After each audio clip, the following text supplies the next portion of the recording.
What is going on, guys? Welcome back to the channel, and today we've got our round 18 mid-round review.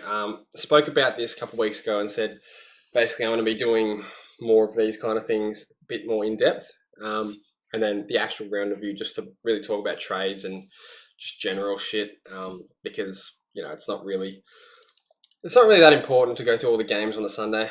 I'd rather do most of them on the Saturday and knock out a fair few of them. So let's talk about the Brizzy Carlton game first. So Carlton, another loss, another smashing. So add it to the tally. Season well and truly over already, but yeah. Hewitt, really good. Cripps, nice game. Pitternet played really well. He hit a crazy talk. I did see that. De Koning 79. So this is a pretty good trade out, I think. In hindsight, I haven't seen what Marshall's scored yet. Fingers crossed he doesn't get injured or something. Probably jinxed him now. Watch him go get hurt. Now that I said that. But fingers crossed that works out. Chera 76 with 91 fantasy. It's frustrating, and he's probably going to be gone because of the umpires, which is just typical. Not much else to report on from Carlton. I think I was thinking about Carlton's problem. I think the bottom 7 or 8 players is really what hurts us. I know obviously Kerno hasn't been in good form and stuff, but damn, some of these guys, no offense, but they are just not ready at AFL level at this point. Let's go through it. I mean, Flynn Young, he's only a kid, but geez, he's just not ready. Just not ready to play senior games, I don't think. And same with Moya, looks a little bit lost. Carroll's just a walking turnover. Durden pops up here and there, and Motlop as well. Those two guys, I know small forwards are a hard role to play, but they just don't have much impact at all. It's really annoying. Kerno couldn't kick goal if his life depended on it, which doesn't help when he's on $1 million a year. O'Farrell actually ended up playing alright from his score, but geez, every time I watch him, he seems to give away a free kick that leads directly into a goal, or turn it over that leads directly into a goal. Cowan as well. I know he scored 83 in the end, but geez, he just 5 clangers. It's just inexcusable. Some of these clangers. Young had 6. It's just, and they're really bad clangers. They're turnovers that lead into goals, and it just seems like that happens way too much. And I think it demoralises the rest of the team. We start getting blown out, and everyone gives up. So yeah, I don't think sacking the coach is the answer. I could be wrong. You don't really know unless you're in the four walls of the club. I do feel for Vossi. I don't feel for him. When you look at the big picture, he's probably on good money, and he doesn't really probably need money at this point of his life. But in terms of keeping his job, he's pretty stiff because he cops all the flack, and structurally, it doesn't look great, but he's shown that he can take us to a prelim, which is something that no coach has been able to do for a good 20-odd years for Carlton. So I don't think we jump off him. This has turned into more of a Carlton video, but yeah, I think sacking the coach is not the answer. I think we've got to do some serious list changes. Maybe semi-rebuild. I think De Koning we can happily ship off. He's probably going to want to leave anyway, but let's just try and get something for him before he goes for nothing. Because it's free agent at the end of the year, isn't he? I think that's how it works. Anyway, not sure what the contract situation is, but I know he's probably going to leave, and fair enough. He's probably going to want a better premiership window. Does St Kilda offer that? Not too sure, but yeah. Anyway, that's enough talking about Carlton. Brisbane, Dunkley went nuts, 13 tackles, great game from him. Lachie Neale, another good game from him. That was a great trade out, wasn't it? 2 games I expected him to cop a hard tag, and they went to McCluggage, the bastards. I knew this was going to come back and bite me. I don't know what Port did last week, but they didn't go to Neale, and they've started going to McCluggage, and it's just typical luck. But whatever. Ashcroft 100, I'll take that. Zorko 107, solid. We'll start speeding through this. 88 for McCluggage and a tag game, pretty solid. Let's move on to Gold Coast Collingwood. This was an insane game to watch. Didn't watch the Carlton game because I said to you I wasn't going to watch the Carlton game, but we'll start with Collingwood. Josh Dacos' fourth quarter I think it's the best fourth quarter of Supercoach history. My God, he was good. He's absolutely everywhere. They unleashed him to the midfield and he just dominated. I think they got to look at this. in the coming weeks because, yeah, pure mid Josh Dacos is a scary sight. Obviously, he's a goal kicker.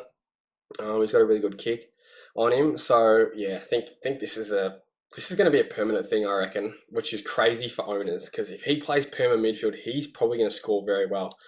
Keep in mind, I think Gold Coast do give up the most points to inside mids. Unfortunately, that wasn't the case for Nick Dacos. 85, had the VC on him. Bit frustrating. D-Cam 89, not bad, not great. Yeah, crazy comeback by Collingwood. Couldn't quite get it done in the end, but geez, they did well to come back.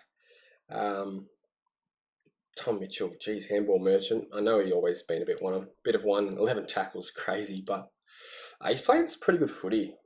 I thought he was done, but it looks all right. Matt Rao 156, Anderson 148. Those two just took the mick. Rao 13 tackles, like, geez, he can have some crazy games, but his floor's so low. Witt's 113 if anyone has him. Yeah, not much else to talk about from Gold Coast. Tuke Miller subbed out. Not sure what happened. Hamstring. It's so unlucky. Especially like Nick Martin tonight as well. Just people probably have both of them. So stiff. It really goes to show why trades are so important this part of the season. I've only got two of them. They'll probably be used on Adam Chera. Alright, this is a good game for me. Captain BONT and had Dawson. So had the two skippers and they balled out. This is the one game I actually didn't watch. I slept right through it. So, yeah, pretty happy to wake up to those two scores. Yeah, just insane games from both of them. I'll talk about Bulldogs first. So Libba, another great game. Richards as well. Those two guys, those two guys are guns. I think you have to start Richards next year just because tags are going to go to BONT or Libba. Some will go to Richards, but he's one of the best players in the comp, no doubt about it. English, 98, solid. Dale, solid, 93. Darcy, kicked 2 goals too. Bit unlucky. People saying he got robbed. I didn't watch the game, so I couldn't really tell you. Not much else. Oh, Matt Kennedy, real stinker. Yeah, just couldn't find it. 6 touches. Shocking game. Potentially gets dropped. That's a real bad game for a midfielder. Not sure how his CBA's looked, but geez. Dilthorpe kicked 6. My God, big win for Adelaide actually. Curtin 117. If anyone's got him, good pick.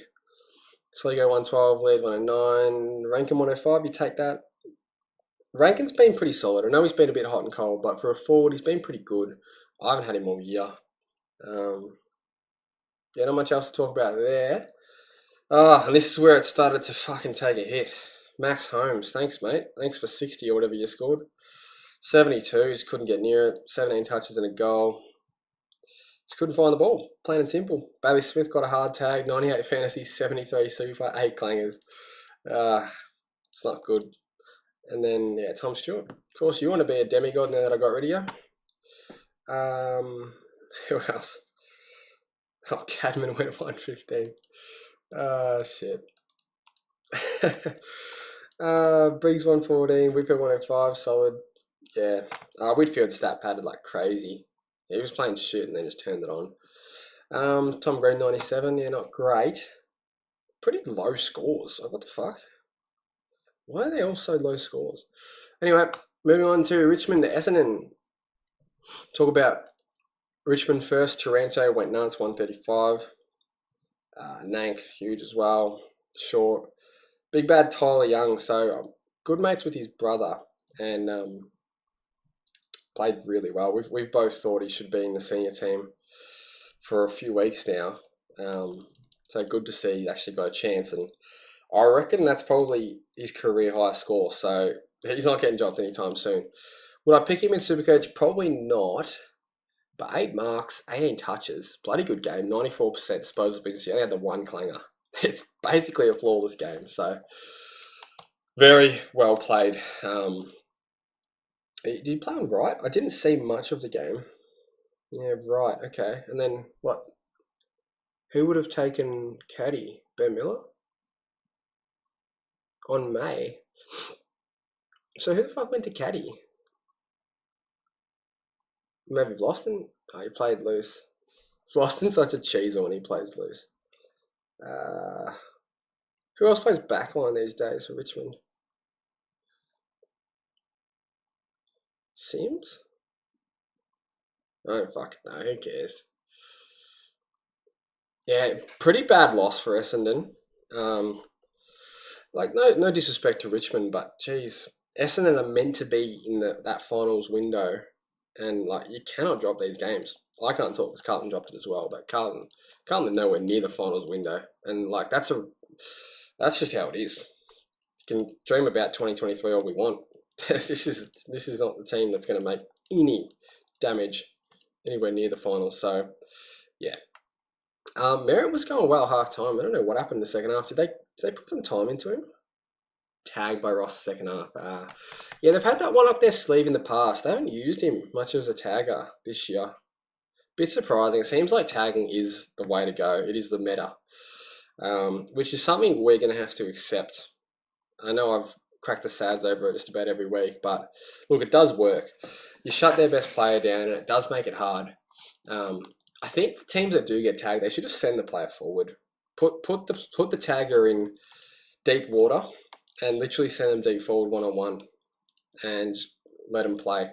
Because obviously the tagger is not going to be as skilled as the one getting tagged. And if you get him deep on the forward line with no help around him, it's pretty isolating and it's pretty hard to defend, I reckon. So, yeah, I think Dusty used to do it a fair bit. Teams would put time into him and he'd go deep forward and kick like 4 or 5 goals in his Brownlow year. Like, he was just that unstoppable. Obviously, no, not everyone's going to have the same one-on-one dominance as like prime Dusty, but I think that's the way you got to break those tags. I think Collingwood have been doing a bit with Nick Dacos. Sada's still getting fucking no time on round 18. Unbelievable, man. I don't know what's wrong. And then Nick Martin, supposed ACL. This is really sad. Yeah, kid was flying, absolutely flying this year, and yeah, that's real rough. Especially owners, obviously first quarter. Yeah, absolute disaster, and nothing you can do about it. Really stiff. I do think, to be fair to Essendon, they have been fucked completely by injuries. So you do have to give them a little bit of benefit of the doubt. I don't think you can go say sack Brad Scott, but this is going to be a painful loss for their fans. Like no Draper and Brian, like you've lost your 2 rucks, and playing Goldie, who I don't think was ever meant to play seniors, and he's probably played nearly every game of the year now. So it's a little bit stiff, but yeah, good win for Richmond. And move on to the Freo Hawthorn game. It's been a long video. I haven't spoken this in depth about Supercoach for a long time. Lloyd Meek's gone nuts, 151. Ginnivan and Sicily, good games. Jeez, Amon was inefficient.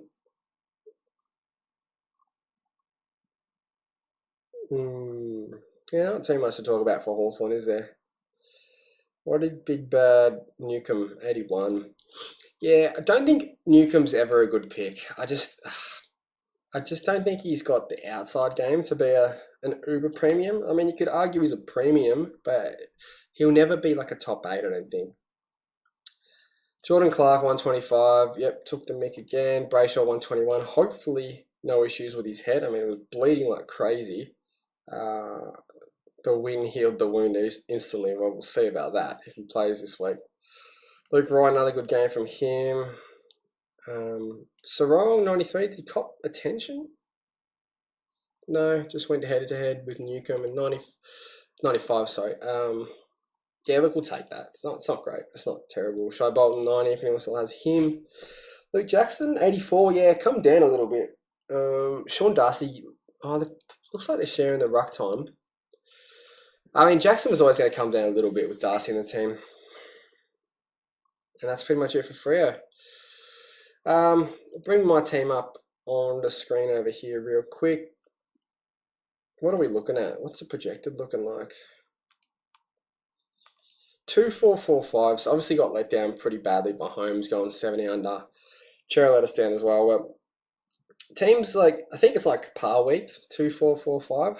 Seems pretty par to me. I think a lot of teams will have BONT as captain or vice. So I was actually looking at BONT's captain last night.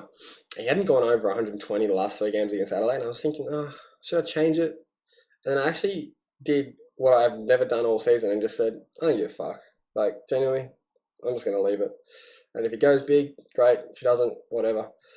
And yeah, it actually paid off. So sometimes we can overthink picks, even though they might make more sense not to go. But common sense doesn't always win in Supercoach. So you probably could say it's a little bit of luck, but we paid up for BONT, and these are the scores we paid for. So it's nice to get them, especially with the C armband on. So yeah, Marshall and Cherry still to go. It'll be interesting to see how Gawn and Cherry go. I think if Gawn goes like sub 120, I'd probably say it's a good trade out, to be honest. Look, will I get him back? Probably not, but I've dodged 2 sub tons, which I was very happy with. So it's actually a really good trade. Too bad the rest of my trades weren't great, and I'm down to 2 now. Like the TDK one back in has turned out to be disastrous because I've ended up blowing 4 trades on him in and out. So yeah, that was a nightmare trade. Like bringing in guys like Pedlar to die the next week, like Simpson. Obviously, can't predict all of it, but supposedly the sub rule might not be there next year. I think that will be absolutely amazing. We'll have so much better teams. I think players like super coaches will be really, really watching that tag threat going into next year. I've always been a pretty big advocate for watching the guys that get tagged. And it never really has turned out until this year. This year has been where it's just fucked so many of us. So, yeah, I think next year you got to grab guys like Ed Richards. Sarong's basically a no-go. Brayshaw, you almost lock him in. BONT's hard one to tag because he can go forward and still have impact. And Champion Data love him. So guys like that, really good options. Wangani Malera is going to be interesting. I think he'll cop attention for every game for the rest of the season. Way too good of a player. I'd say he's up there for the best player in the comp right now. And I know he gets cheap touches, but gee, breaks the lines so damn well. Yeah, absolute jet. But yeah, anyway, that's it for the video, guys. Hope everyone has a good Sunday. Hope everyone's having a good round. Not too good because I do want to hold my ranking or go up a bit. That'd be nice, but probably not going to go up. Maybe hold. Horn Francis, he owes us a big one tomorrow, doesn't he? I'm hoping for 100 at halftime like he did when he came back from his injury. Anyway, guys, have a good rest of the weekend, and I'll see you probably Monday.